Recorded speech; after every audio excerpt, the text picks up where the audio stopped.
என்ன பாச்சு? ஏன் திடீர்னு மயங்கிட்ட? பெரிய அபச்சாரம் நடந்து போச்சு. உலகத்துக்கெல்லாம் தாயாவளுங்கிற அந்த மாரியம்மனை கொண்டு வந்து எனக்கு முன்னால மணமகளா நிக்க வச்சுட்டீங்களே. இந்த பாவம் வேற எங்கேயாவது நடக்குமா? என்ன உளர்ற? சமயபுரத்து அம்மனுக்கு சாதாரண பொண்ணுக்கு உனக்கு வித்தியாசம் தெரியல? நல்லா பாடுறா. இது மன பொண்ணுதான், மகா சக்தி இல்ல. 1000 முறை பார்த்தாலும் அவ அம்மன் தான், நான் அவ பக்தன் தான். அதுக்கு ஆதாரம்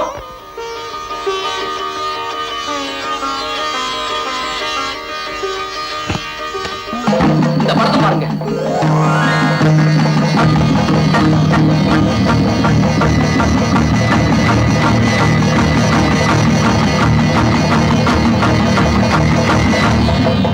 ஒவ்வொரு நாள் பொழுதும் இந்த அன்னையோட படத்துக்கு முன்னாலதான் எனக்கு விடியும்.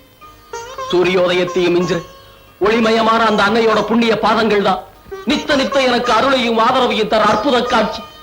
இப்படியெல்லாம் நான் பக்தி பூர்வமா வச்சு வணங்கிக்கிட்டு இருக்கேன். அந்த தாயவே எனக்கு தாரமாக்க பாக்குறீங்களே, அதை எப்படி என்னால தாய்க்க முடியும்? சொல்லுங்க சொல்லுங்க. மாப்பிள்ள, அந்த படம் என் மகளை நான் மாடலா வச்சு வரைஞ்சது. மாடலா உட்கார்ந்ததுக்காக என் மக அந்த மகமாயி ஆயிட முடியுமா? கண்ணாடியில தெரியுற நெருப்பு சுடுமா? டேய், வேஷமும் வாழ்க்கையும் வேறடா. ராஜா வேஷம் போட்டவன் ராஜா ஆயிட முடியுமா? மன்னிக்கணும், என் நெஞ்சில தெய்வமா நிறைஞ்சிருக்கிற அந்த உருவத்தை மனைவிங்கிற ஸ்தானத்துல வச்சு பாக்குறது மகா பாவம். ராமு, தயவு செஞ்சு மன்னிச்சிருங்க. டேய் ராமு, ராமு.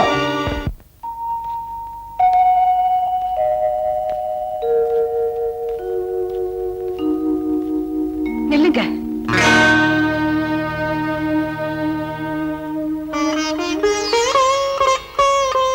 சொல்லிக்காம போறது எங்களை அவமானப்படுத்துற மாதிரி இருக்கு. சந்தோஷமான நேரமா இருந்தா சொல்லிட்டு போகலாம். இப்படிப்பட்ட சங்கடமான சூழ்நிலையில சொல்லாம போறதுதான் நல்லது. அவசரப்படாதீங்க. 1000 கனவுகளோட இந்த வீட்டுக்குள்ள அடி எடுத்து வச்ச ஒரு பொண்ணு வெறும் கழுத்தோட அனுப்புற பாவத்துக்கு நான் ஆளாக மாட்டேன். இந்த கல்யாணம் நடக்கும், நடந்தே தீரும். என்னடா சொல்ற? ஆமாண்டா, நானும் ஒரு பக்ததான். அதுக்காக படத்துல இருக்கிற உருவம் மாதிரியே இருக்கிற ஒரு பொண்ண பராசக்தியா நினைக்கிற அளவுக்கு நான் பைத்தியக்காரி இல்ல. இதோ பாருடா, இந்த நிமிஷத்தோட உன் மனசை மாத்திக்க. வர்ற வெள்ளிக்கிழமை முகூர்த்த நாள். அன்னைக்கு அந்த பொண்ணு கழுத்துல தாலி கட்ட தயாராயிரு. அக்கா, நான் எதையும் கேட்க தயாரா இல்லை. பொண்ணு மட்டும் சொல்றேன், மாலையும் கழுத்துமா மனைவியோட நான் உன்னை பார்க்கணும். இல்ல நீ என்ன மாலையும் கழுத்துமா பார்க்க வேண்டியது வரும். பிணமா? कामाक्षि देयं बतवाद्रदृष्ट्या मूकस्वयं ककवे यथासीत् तथा कुरु त्वं परमेश जाये.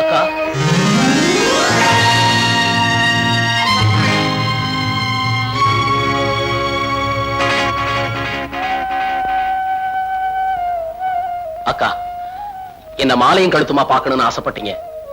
நான் மாலையும் கழுத்துமா மனைவியோட வந்திருக்கேன். எங்களை ஆசீர்வாதம் பண்ணுங்க.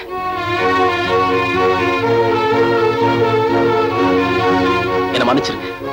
தெய்வ குற்றத்திலிருந்து தப்பிக்க எனக்கு வேற வழி தெரியல. அந்த சமயபுரத்தா சன்னதியில அவளையே சாட்சியா வச்சு நான் இந்த பொண்ணை கல்யாணம் பண்ணிக்கிட்டேன்.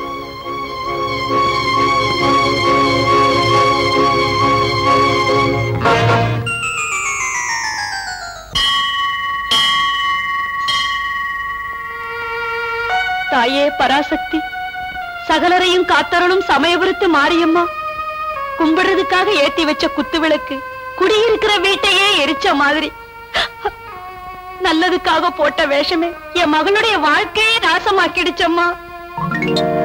மனசரிய நாங்க ஒரு பாவமும் பண்ணலையே, எங்களுக்கு ஏன் இப்படி ஒரு சோதனையை கொடுத்த? நினைவு தெரிஞ்ச நாள்ல இருந்து உன்னை நம்பினது தப்பா? சகலத்துக்கும் உன் பாதமே சரணாலயன்னு இருந்தது தப்பா? சொல்லுமா, சொல்லு.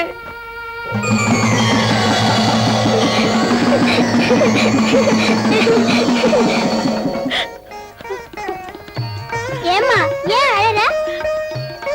வேண்டியவங்களுக்கு வேண்டிய வரம் கொடுக்கிறவன் எனக்கு மட்டும் வேதனையை கொடுத்துட்டாலே இந்த வேப்பலக்காரி. அந்த வேண தீரத்தாமா அழுதுகிட்டு இருக்கிற. ஆமா, மத்தவங்களுக்கு சந்தோஷத்தை கொடுக்கிற இவ உனக்கு மட்டும் ஏன் சங்கடத்தை கொடுக்கணும்? அதாமா எனக்கும் புரியல. இந்த கண்ணபுரத்தா காரணம் இல்லாம எதையும் செய்ய மாட்டா. ஏமா, பட்ட துன்பத்தை பத்தி பேசுறியே, எப்பவாவது பட்ட கடனை பத்தி நினைச்சு பாத்திருக்கியா? நான் யார்கிட்டயும் எந்த கடனும் படலையம்மா. இவகிட்ட கூடவா நீ கடன் படல? யோசிச்சு பாரு, ஏதாவது இருக்கும். இல்லைன்னா இவ உன்னை தண்டிப்பாளா? ஆமா, 20 வருஷத்துக்கு முன்னாடி ஒரு நாள் மத்தவங்கள போல பிறக்கிற குழந்தைய ஆடம்பரமா வளர்த்து அதுக்கு ஒரு கல்யாணத்தை பண்ணி வச்சு கண்குளிர பாக்கணுங்கிற ஆசையில கேட்கல. மலடிங்கிற பட்டம் போகணும், எனக்கும் தாயாகிற தகுதி உண்டுன்னு இந்த ஊர் அறியணும், அதுக்காகத்தான் கேக்குறேன். எனக்கு ஒரு குழந்தைய கொடுமா. நீ கொடுக்கிற குழந்தைய உன் கோயிலே கொண்டு வந்து காணிக்கையா செலுத்துற. எனக்கு குழந்தை பாக்கியத்தை கொடுமா, கொடு.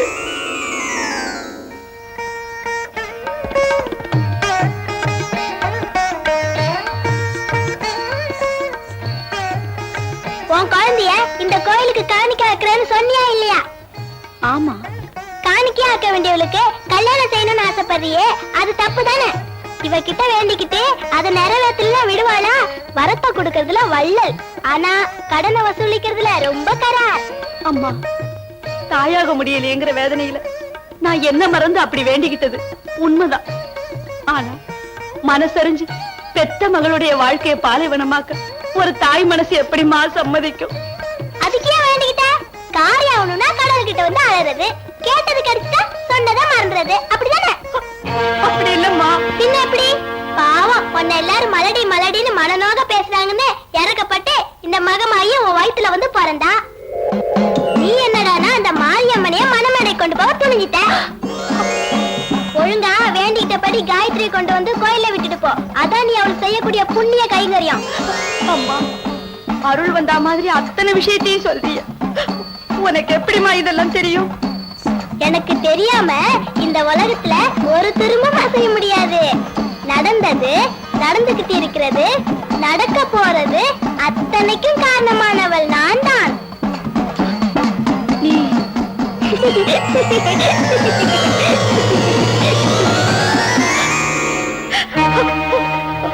அம்மா, அம்மா, குழந்தை வடிவத்துல வந்து என் குற்றத்தை உணர்த்தின தயாபரி நீதானா?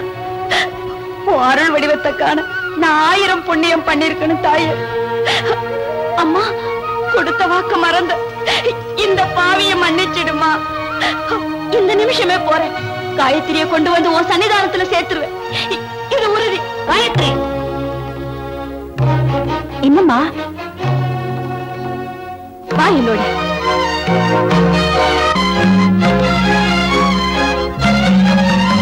அம்மா, என் கர்ப்பத்துல இருந்த இவளும் கர்ப்ப கிரகத்துல இருக்கிற நீயும் வேற வேற இல்ல. ஓ அவதாரம் தான் இவ, இவளுக்கு மூலாதாரம் தான் நீ. சூரிய சந்திர சாட்சிய தேவர் மூவர் அறிய அதர்மத்தை அழிச்சு தர்மத்தை நிலநாட்ட என் மகளை நான் உன் கோயிலுக்கு காணிக்கையாக்க தீர்மானிச்சிட்டம்மா, தீர்மானிச்சிட்டேன். காயத்ரி, இனி உனக்கு சர்வமும் இந்த சன்னிதானம் தான். உனக்கு ஒரு வீடு இருக்கு, தாய் தந்தை இருக்காங்க, நிமிஷத்தோட மறந்துடு. வா என்னோட.